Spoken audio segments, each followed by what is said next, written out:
शेषार्यवंशकलशोधिपूर्णचन्द्रम् श्रीमन् नृसिंहगुरुवर्यपदाब्जभृङ्गम् श्रीमन् अनन्तगुरुवर्य सुतङ्गुणाब्धिम् सम्पत्कुमारगुरुवर्यमहं प्रपद्ये। सर्वोपनिषदो गावः प्रोक्ता गोपालनन्दनः पार्थो वत्सः सुधीर्भोक्ता दुग्धं गीतामृतं महत्।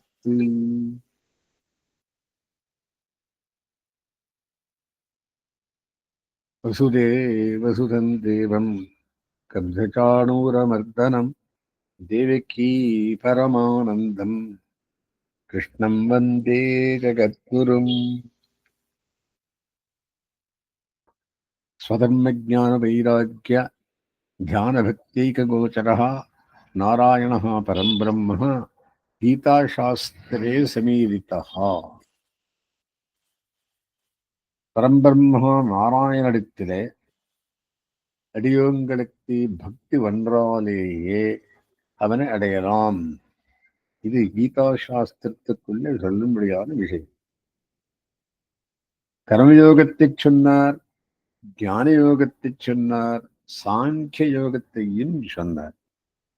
இதெல்லாம் அடிப்படை. கர்ம பரிஷ்கிராந்தமாய் ஞான விசேஷத்துடன் பக்தி செய்யுமவனுக்கே மோக்ஷம் அப்படின்னு என்ன? விடுதலை. எங்கே இருந்து விடுதலை? இந்த லோகத்தில இருந்து விடுதலை என்றார். இனி எவ்வளவு லோகம் இருக்கு? மேலே 7 லோகம் இருக்கு, கீழே 7 லோகம் இருக்கு, அதுக்கு மேல ஒரு லோகம் இருக்கு. அது என்ன? நித்திய விபூதி என்பது மாண்டியது. அது எப்படி போறது? அதுக்கு ஒரு வழி சொல்றேன். அதுக்கு என்ன பேரு தெரியுமா? ராஜ வித்யை, சாவரின் சயின்ஸ் அப்படின்னா. ராஜகுஹ்யம், சாவரின் சீக்ரெட். பவித்திரம், சுப்ரீம்லி ஹோலி அப்படின்னா. உத்தமம், மோஸ்ட் எக்ஸலண்ட். பிரத்யக்ஷாவகமம், டைரக்ட்லி என்ஜாயபிள். நான் சொல்ல போகிறது 9ஆம் அத்தியாயத்துக்குள்ளே என்னென்ன சொல்றேன் கேள். கிருஷ்ணனுக்கு வந்தான் சொல்லிட்டு வரான். தர்மியம், அட்டெண்டட் வித் விர்ச்சு, இம்பெரிஷபிள், கர்த்தும் அவ்யயம். குஹ்யத்தமம், மோஸ்ட் சீக்ரெட், ஞானம், நாலேஜ். விஜான சகிதம், manifesting divinity with all விசேஷ ஞானம். I am going to tell you in this chapter அப்படின்ற கண்டுகிறான். என்ன சொல்றார் அப்படின்னா, 34 ஸ்லோகங்கள், 5 சப்ஜெக்ட், 10 விஷயத்துக்குள்ளே எம்பெருமானுடைய மகாத்மியத்தை சொல்றார். யாரும் கரெக்டா?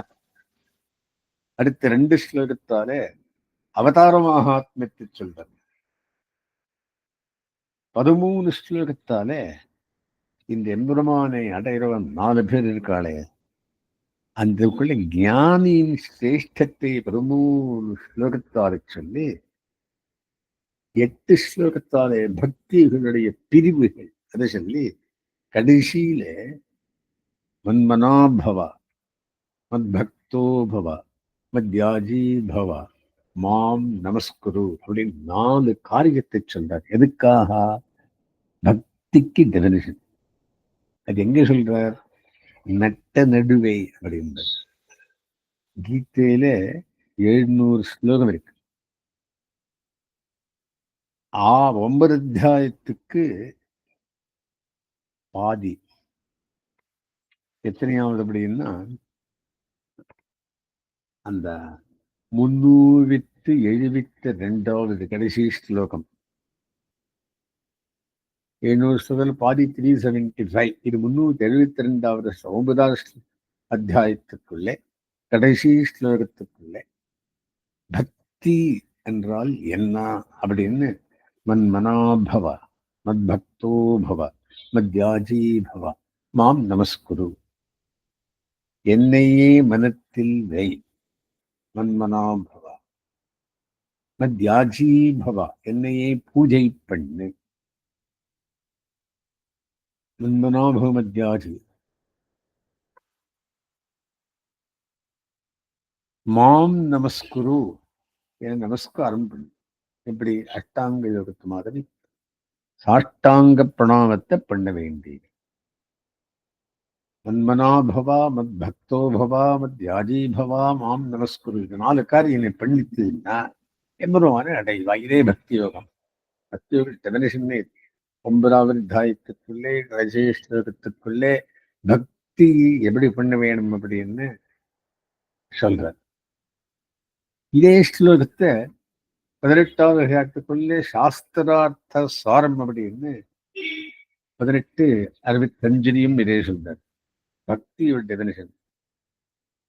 ஆனா பக்தியில் அசக்தனுக்கு பிரபத்தி என்கிறபடியே அடுத்த ஸ்லோகத்துக்குள்ள பிரபத்தி சொல்றார். சர்வதர்மான் பிரித்திச்சான். அப்புறம் இருக்கு அந்த விஷயம் வேற. இப்ப என்ன சொல்றது இதுல? எம்பெருமானுடைய மகாத்மத்தை 12 ஸ்லோகத்தாலே சொல்லி, அவதார மகாத்மத்தை 2 ஸ்லோகத்தாலே சொல்லி, ஞானியின் சிரேஷ்டத்தையை 13 ஸ்லோகத்தாலே சொல்லி, பக்தியின் பிரிவு 8 ஸ்லோகத்தாலே சொல்லி, பக்தி எப்படி பண்ணணும் என்ற விஷயத்தை நியமிக்கிறார். எப்படி? மன்மனா பவ, மத்பக்தோ பவ, அத்யாஜி பவ, மாம் நமஸ்குரு அப்படின்னு முடிக்கிறார். சரி, இந்த 4 சப்ஜெக்டையும் பார்க்க வேண்டியது. கடைசி ஸ்லோகத்தை விட்டுடுங்க, அது எப்படி பக்தி பண்ணணும்னு சொல்றாரு. இந்த மிச்சம் 4 சப்ஜெக்ட் ஏது அப்படின்னா மறுபடியும் சொல்றேன். கண்ணனுடைய மகாத்மியம், 2 ஸ்லோகத்தாறு அவதார மகாத்மியம், 13 ஸ்லோகத்துக்குள்ளே ஞானியின் சிறப்பு, 8 ஸ்லோகத்தாலே பக்தியின் பிரிவு எந்தெந்த மாதிரி பக்தி பண்றதாப்பது இருப்பினும் அறிய வேண்டும் விஷயம். வியாக்கியாதாக்கள் என்ன சொல்றா அப்படின்னா, பக்திக்கு விஷயமான பரமபுருஷனின் மேன்மையையும் பக்தி யோகத்தின் ஸ்வரூபமும்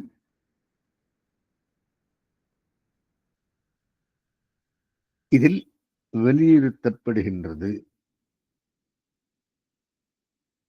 சர்வதர்மஜனான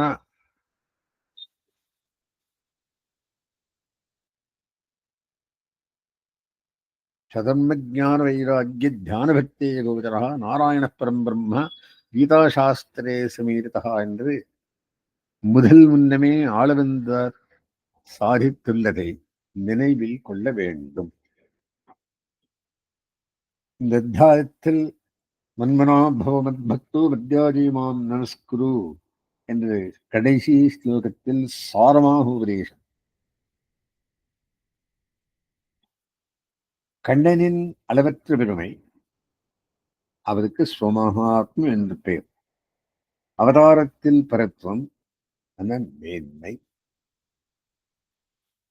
துளியும் குறையாமை மனுஷத்திலே பரத்துவத்தை ஸ்தாபித்து மகாத்மாவான ஞானியின் ஏத்தம் அந்த மகாத்மனாம் விசேஷா என்ற விஷயத்தால் சொல்லி பக்தி யோகம், பக்தி ரூப யோகா என்று 4 விஷயங்கள் 9ஆம் அத்தியாயத்தில் பேசப்பட்டுள்ளன. இவற்றுள் முதல் 3 விஷயங்களை விரிவாக முன்பு சொல்லப்பட்டுள்ளவை. ஆகையால் இந்த அத்தியாயத்தில் 4ஆம் விஷயமான பக்தியிலேயே முக்கிய நோக்காகும். இதன் விரிவை மேலே அனுபவிப்போம். பக்தி என்றால் என்ன? மனசுல கொள்ள வேண்டியது எம்பெருமானை, அவனை நமஸ்கரிக்க வேண்டியது, அவனை பூஜை பண்ண வேண்டியது, அவனை பக்தி பண்ண வேண்டியது. என்ன அடைவாய்?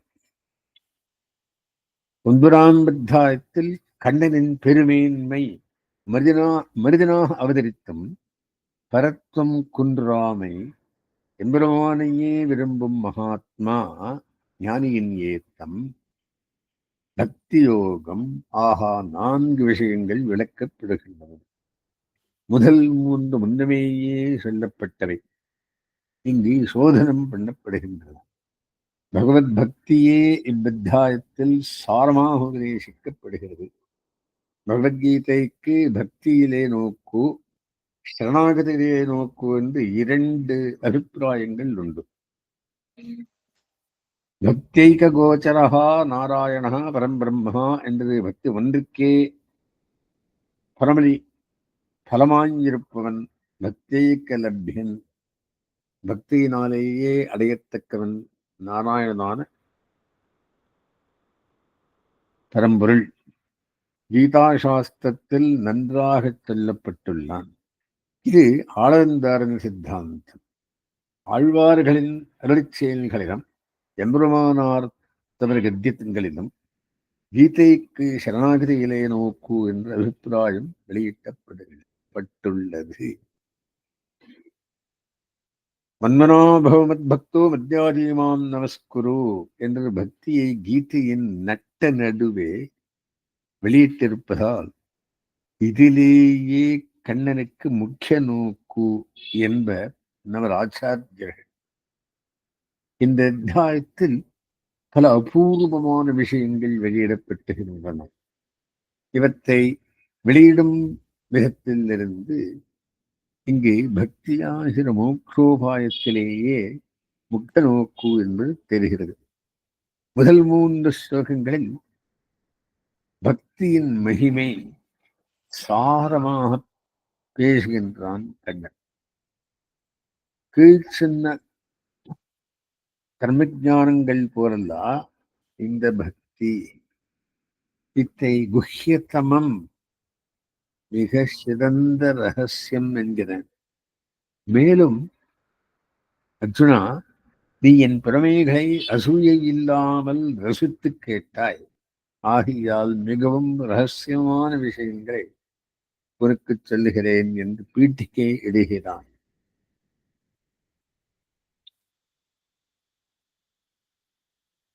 குணங்களில் தோஷத்தை ஏலடுவதை அசூயை என்பது. அது இவளின் இன்மையை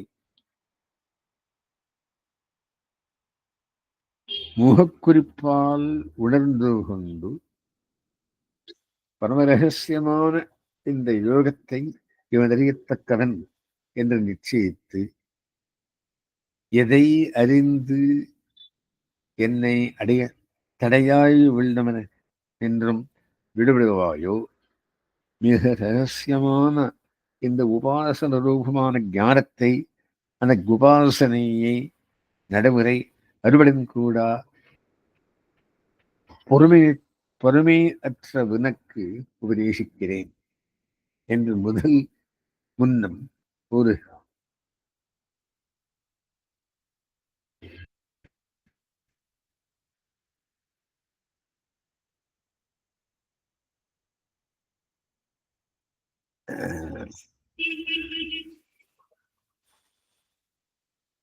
குணங்களில் தோஷத்தை இயலுவதை அசூயை என்பர். அது இவனிடம் இல்மையை முகக்குறிப்பால் உணர்ந்து கொண்டு பரம ரகசியமான இந்த யோகத்தை இவன் அறியத்தக்கவன் என்று நிச்சயித்து, எதெறிந்து என்னை அடைய தடையாய் உள்ளவைகளை என்றும் வீடோடுவாயோ, மிக ரகசியமான இந்த உபாசன ரூபமான ஞானத்தை உபாசனை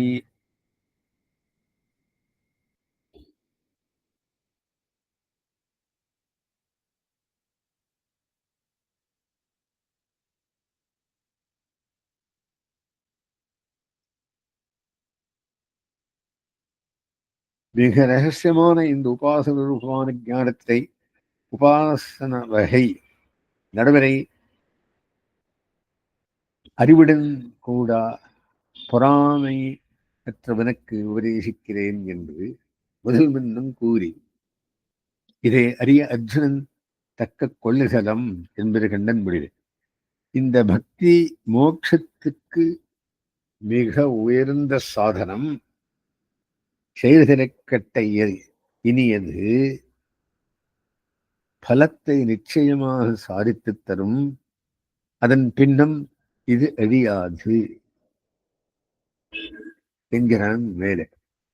இந்த உபாய விஷயத்தில் ஸ்ரத்தை இல்லாமல் இருப்போர் என்னை அடையாமல் ஆத்மநாசனமான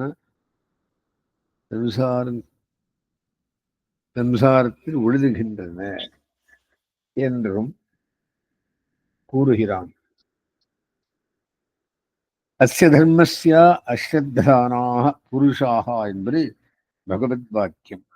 இங்கு அஸ்ய தர்மஸ்யா என்றானிதே தனக்கும் இருக்கையாலே என்றும் செயல்குத்தங்கள் அடைய பொறுத்து தங்களை நல்வழி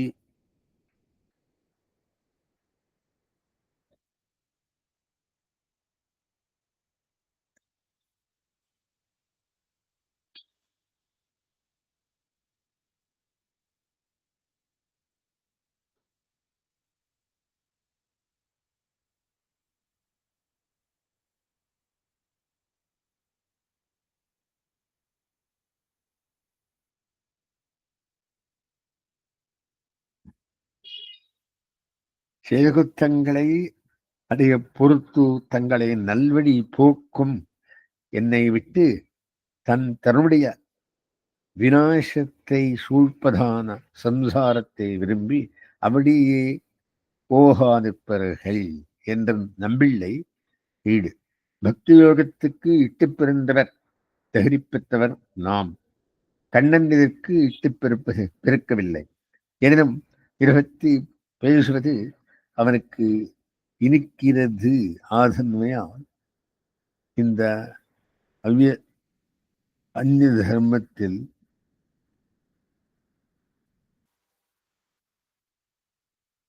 ஸ்ரத்தையில்லாமல் ஆத்மநாசத்தை தேடிக்கொள்ளுகிறார்களே என்று வியந்து கூறுகிறான்.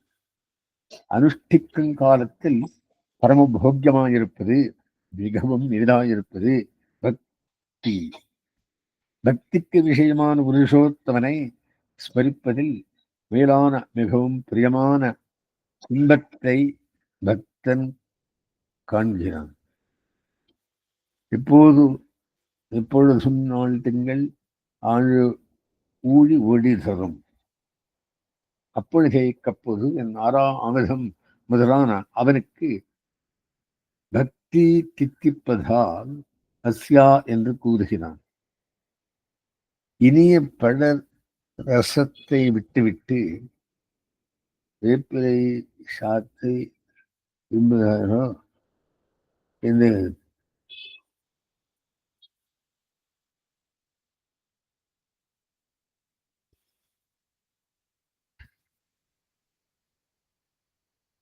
இங்கு கண்ணனே உபதேஷ்டா, ஆச்சாரியன்.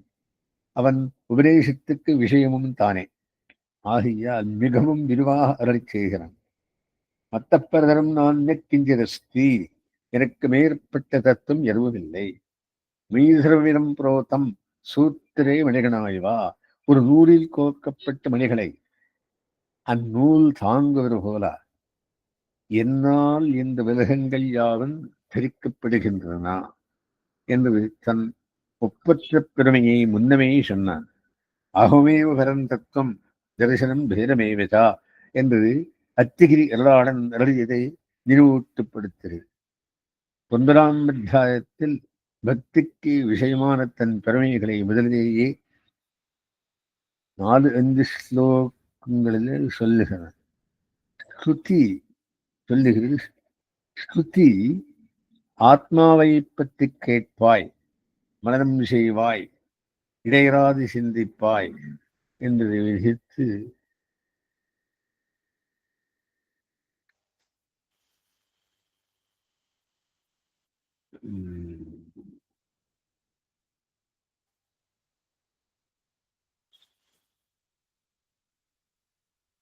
ஒன்பதாம் அத்தியாயத்தில் பக்திக்கு விஷயமான தன் துணைவைகளை முதலிலே சொல்லுகிறான்.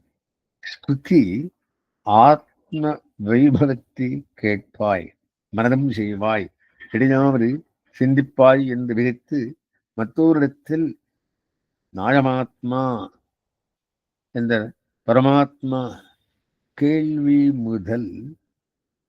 முதலியவற்றுள் அடைய முடியாதவன் என்று சொல்லித்து ஒன்றுக்கொன்று முரணாக தோற்றம் இவ்வாக்கியங்களை பொருங்கவிடவே நமது ஆச்சாரியர்கள் அவதரித்துள்ளனர்.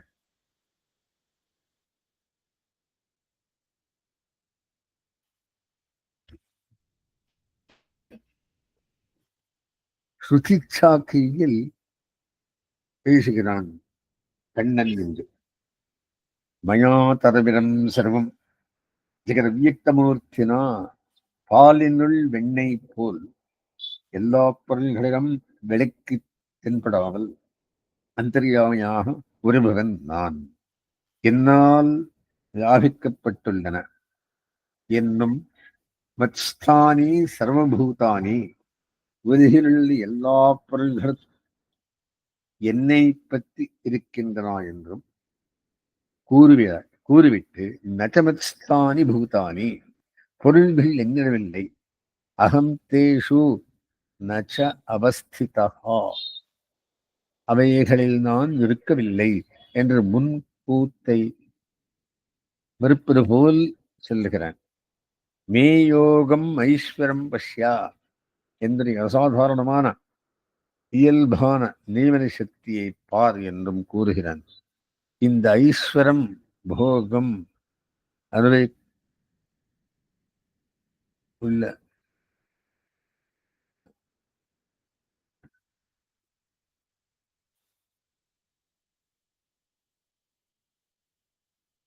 என்னுடைய அசாதாரணமான நீவ சக்தியை பார் என்றும் கூறுகிறான். இந்த ஐஸ்வர யோகம் அவனுக்கு தனி பெருமையாகும். உடலில் ஜீவன் உள்ளது என்றும் ஜீவனிடம் உடல் உள்ளது என்றும் சொல்லுவது பொருத்தமே. ஆனால் ஷரீரத்தினால் தான் ஜீவனுக்கு தரிப்பு என்று சொல்ல முடியாது. ஆனாலும் ஷரீரம் ஜீவனுக்கு வேண்டியதொன்று ஒன்றே ஆயுள்ளது. ஒரு சரீரம் போனால் மற்றொன்று வந்து கொண்டே இருப்பதால் ஷரீரமில்லாமல் ஜீவனில்லை என்றே சொல்லலாம். சம்பந்தாத் ஸ்வாத்மியலாபா, ஷரீரத்தின் உறவினர் ஜீவன் பயனடைகிறது என்று ஜீவ ஷரீர சம்பந்தத்தை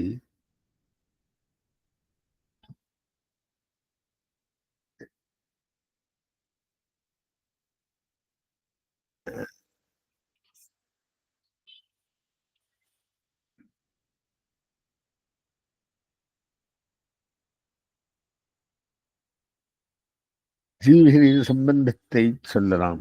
ஷரீரத்தை கொண்டே ஜீவன் பல நலன்களையும் தேடிக்கொள்ள வேண்டியுள்ளது. நான் எல்லா பொருள்களிலும் வியாபித்துள்ளேன், எல்லா பொருள்களும் என்னை பற்றியே உள்ளன என்பதால் ஜெகத்தெல்லாம் பரமாத்மாவுக்கு சரீரமாய்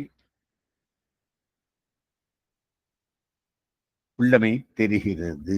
ஆனால் இந்த ஷரீர சம்பந்தத்தினால் அவனுக்கு பயனொன்றுமில்லை. உலகங்களினால் அவன் தாங்கப்பட்டு அவற்றில் இருக்கவில்லை. ஜீவராசிகள் அனைத்தும் எந்திரம் உள்ள மத்ஸ்தானி அவன் தரிப்பதனால் தான் உள்ளனா அவற்றின் சததம் திதி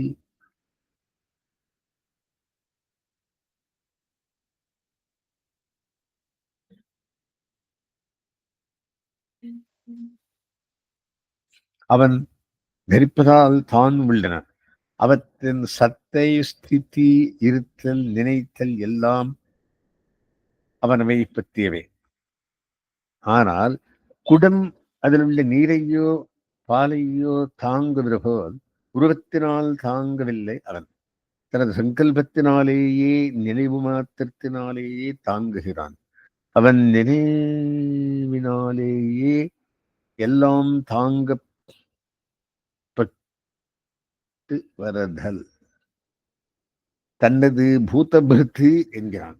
குடத்துக்கு நீருக்கும் உள்ள ஆத்மா ஆதேய உறவு விரகத்துக்கும் பரமபுருஷனுக்கும் இல்லை. இதனால் ஜீவராசிகள் எந்திரம் இல்லை.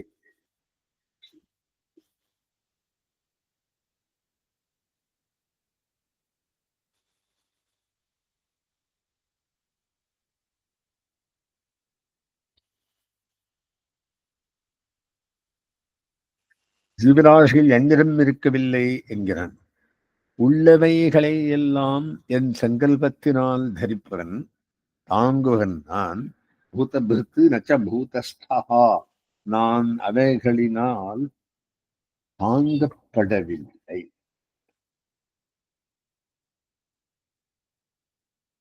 இதுவே அவனின் விந்தைக்கு இடமான ஐஸ்வரம் யோகம். ஆகாசத்தில் எப்போதும் சஞ்சரித்திருக்கும் காற்றுக்கு அவலம்பம் ஊன்றுகோல் யாது? அது சஞ்சரிக்கும் இடம் அதற்கு அவலம்பம் அல்லவே. ஈஸ்வர சங்கல்பத்தினாலே அன்றோ சஞ்சரிக்கிறது. இங்கு சங்கல்பமே காற்றுக்கு அவலம்பமாகிறது. காற்றின் பிரவிற்த்தி ஈஸ்வராதீனம். அதுபோல எல்லா பொருள்களும் இவனையே தாரகமாகவும் நியந்தாவாகவும் கொண்டுள்ளன. ஜீவன் இவ்வுலகில் சஞ்சரிக்கையில் சரீரம் அவலம்பமாகும். பகவானுக்கு பல பொருள்களையும் சரீரமாக கொண்டாலும் அவை அவனுக்கு அவலம்பமாவதில்லை. பொருள்களின் ஸ்திதி இவனதீனமாவது போல அவை உண்டாவதற்கும் கண்ணனே ஆதி காரணம். இவற்றை பிரளய திசையில் தன்னுள் இழுத்து அடக்கிக் கொள்பவனும் அவனே. ஜீவராசிகளின் பிறப்பு அவரவர் வினைப்பயன் பற்றி அமையும். ஈஸ்வரன் கர்ம வினைக்கு அப்பால் பட்டவன். மேலே மனுஷத்வே பரத்தும் உபபாதிக்கப்படுகிறது. நான் பூதமகேஸ்வரன், எல்லா ஜீவத்திற்களுக்கும் மகேஸ்வரன். ஆயினும் மனித உருவில் பிறப்பதால் மூடர்கள் என்னே எல்லாவற்றிற்கும் மேலான பரமபுருஷன் என்று அறியாமல் மனிதன் என்று எண்ணுகின்றனர். அவஜானந்தி மாம் மூடாக என்று பகவத் வசனம் இங்கு. மானுஷீம் தனுமாஸ்திரித்தம், மனித உருவில் பிறப்பதால் உருவத்திலும் மட்டுமே ஒத்துமை. அவரது விக்கிரகம் அப்ராக்கிருத்தமான நவறுபோல் பஞ்சபூதங்களானதல்ல, திவ்யமங்கள விக்கிரகமாகும். மூடா பரம்பாவம் மகானந்தகா, உயர்ந்த இயல்பை மகிழற்றவர்கள் அறிவதில்லை.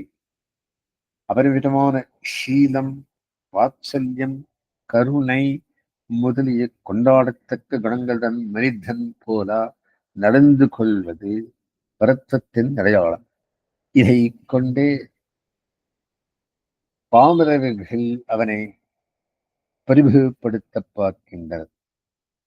13வது ஸ்லோகம் முதல் மகாத்மாக்களின் பெருமை பேசப்படுகிறது.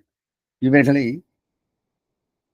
தெய்வீம் பிரகிருத்திமாஸ்ரிதாக என்று கொண்டாடுகிறான் பகவான். முன்பு சொன்ன மூடர்கள் ஆசுரஸ்வபாவம் அடைந்தவர். இங்கு சொல்லப்படுவர் பரம சாத்விகர்கள். சாஸ்திர விஸ்வாசம், நம்பிக்கை, பகவானிடம் அன்பு, பக்தி முதலிய இயல்புடைய தாம் படக்கூடிய கஷ்டங்கள் தமது வினை பயன் என்று திறமாய் நம்புவர்கள். இப்படி வினையாமல் பகவானிடம் அவதாரப்படுபவன் அசுரன். இங்கு சொல்லப்படுபவன் நித்தியுக்தன். எப்போதும் கண்ணனை பாடிக்கொண்டு திருடச்சித்தத்துடன் எப்போதும் அவனுடன் கூடியிருக்க ஆசைப்படுவான்.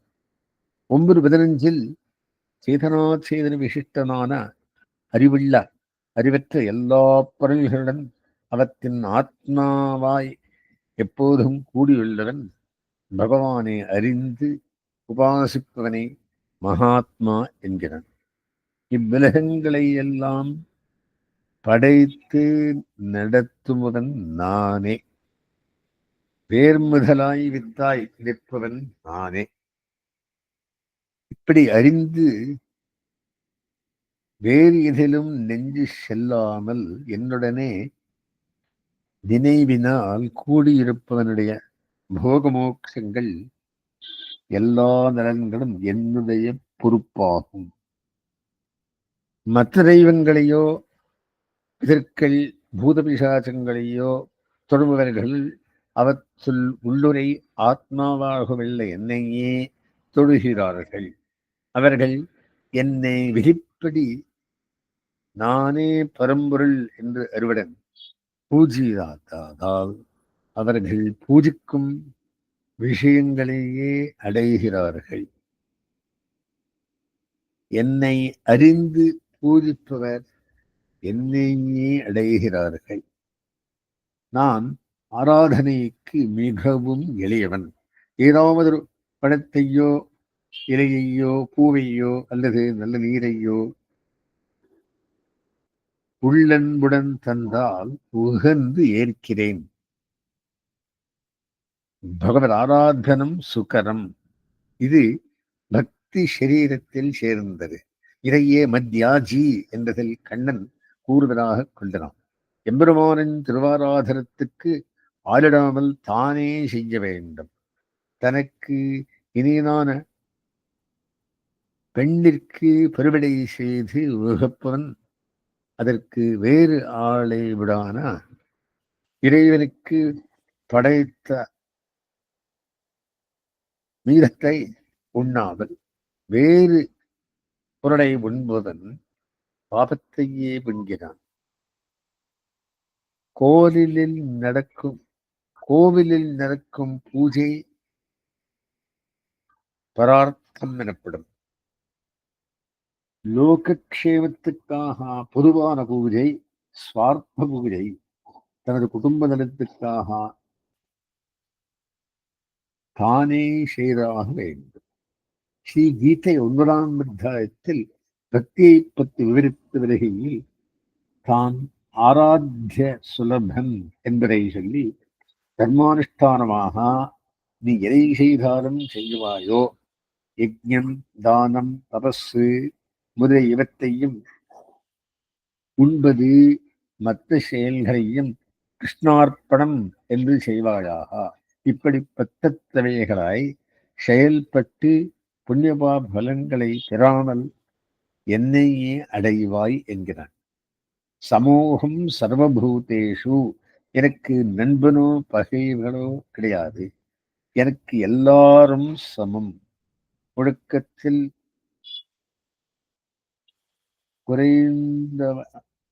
குறைந்தவளவாயினும் வேறுபட்டவை. வேறு பலனை கோராமல் என்னிடம் அன்பு செய்பவன் என்னால் மேலானவனாக கருதப்படுகிறான். அவன் விரைவில் தர்மாத்மாவாக நல்லொழுக்கம் உள்ளவன் பாபமற்றவன் ஆகி மோட்சமடைவான். அர்ஜுனா, என் பக்தனுக்கு குறைவும் வாராதென்று நீ சபரவிடுவாயாக. தன் பக்தர்கள் சபரத்தை தன்னை அழியமாறியும் காக்கும் இயல்புடைய கண்ணன் இப்படி சொல்லுகிறான் என்று சொல்லி 34வது ஸ்லோகத்துடன் இந்த அத்தியாயத்தை முடிக்கிறான். இதில் பக்தி ஸ்வரூபத்தை பரிஷ்கரித்து தெரிகிறான் கண்ணன் பெருமான். பிரதானமான ஸ்லோகம் பக்திக்கு. மன்மனாபா மத்பக்தோ மத்யாதீமாம் நமஸ்குரு மாமே வேஷ்யசி யுக்தஸ்வ ஏவம் ஆத்மானம் மத்பராயணா. எந்திரம் இடைவிடாமல் நெஞ்சை செலுத்துவாயாக, மேலும் எந்திரம் மிக்க அன்புடையவனாயா ஆவாயாக. அன்புடன் என்னை பூஜிப்பாயாக, ஆராதிப்பாய். அன்புடன் என்னை வணங்குவாய். என்னையே மேலான இருப்பிடமாக கொண்டவனாய் என்னை பற்றி இருப்பதையே பயனாக கொண்டவன். இப்படி நெஞ்சை பயிற்று பழக்கி என்னையே வந்து அடைவாய். பகவானை பற்றி பிரத்யக்ஷ அனுமான சப்தஜன்யமான அறிவினால் அறிய முடியாது. நம் கண்களுக்கு நேரில் இறக்காவதில்லை. புகையுள்ளதை கண்டு நெருப்புள்ளது என்று அனுமதிப்பது போல் அவனை அறிய முடியாது. இது பானை என்றொருவன் சொல்லும் சொல்லால் சப்தத்தால் பானையே அறிவது போல் பகவானை அறிய முடியாது. சாஸ்திர யுவனித்தாத் என்ற வியாச சூத்திரத்தின்படி வேதமாகிற சாஸ்திரத்தின் மூலம் மட்டுமே அவனை அறிய முடியும். வேதாந்தத்தில் கூறுகின்றனை ஒரு சதாச்சாரியன் உபதேசிக்க கேட்டு ஏற்படும் சப்தஜன்யமான அறிவு உண்டாக வேண்டும். வேதார்த்தத்தை விளக்க வந்த பல கிரந்தங்கள் மூலம் பகவானை அவன் சொரூப குண விபவங்களை அறிய வேண்டும். இப்படி அறிவதே ஒரு அனுபவம். இது க்ஷணிகமாயினும் நொடிப்பொழுதே உள்ளதானும் அது ஒரு சம்ஸ்காரத்தை ஜீவனிடம் ஏற்படுத்துகிறது. இதன் பயனாய் அந்த அனுபவத்தை அறிந்ததை மீண்டும் நினைத்து பார்க்க முடிக்கிறது. இதை ஸ்மிருதி என்பர். அதாவது ஆச்சாரியன் உபதேசித்த சாப்த ரூபமான அனுபவத்தை சம்ஸ்கார பலத்தால் ஸ்மரிக்க வேண்டும். அவன் சொல்லி நாம் அறிந்ததை மீண்டும் மீண்டும் சிந்தனையில் கொள்ள வேண்டும். நின்னை நினைந்து நைந்து என்பது போல இடைவிடாமல் தைலத்தாரை போல் ஸ்மரித்துக் கொண்டே இருப்பது தியானமாகும். இதுவே உபாசனம். இந்த எண்ணத்தொடரில் ஸ்மிருதி பரம்பரையில் பகவானை தவிர வேறு விஷயம் கலக்கக்கூடாது. அவனுடைய கல்யாண குணங்கள், திருமேனி அழகு, திவ்ய சேஷ்டிடங்கள், திருவிளையாடல்கள் இம்மட்டுமே நினைவு தொடருக்கு விஷயமாக வேண்டும். இந்நினைவு அவனிடம் மிக்க அன்புடன் அமைய வேண்டும். இப்படி மனதை பயின்று பழக்க வேண்டும். இப்படிப்பட்ட அறிவே ஸ்மிருதி, தியானம், உபாசனம், பக்தி எனப்படுகிறது. பக்திச்ச ஞான விசேஷா என்பது நமது பாஷ்யகாரம். இப்படி மனிதனமும் சத்வகுணம் மேல் இடும் போது எம்பெருமானை நினைத்து வந்தால் பக்தி உதிரம். நெஞ்சால் அவனை கூடும் போது தரிப்போம். அவ்வனுபவம் இல்லாத போது தெரியாமையுமான நிலை பரபக்தி எனப்படும். இந்த நிலையிலிருந்து நினைவில் ஒரு தெளிவு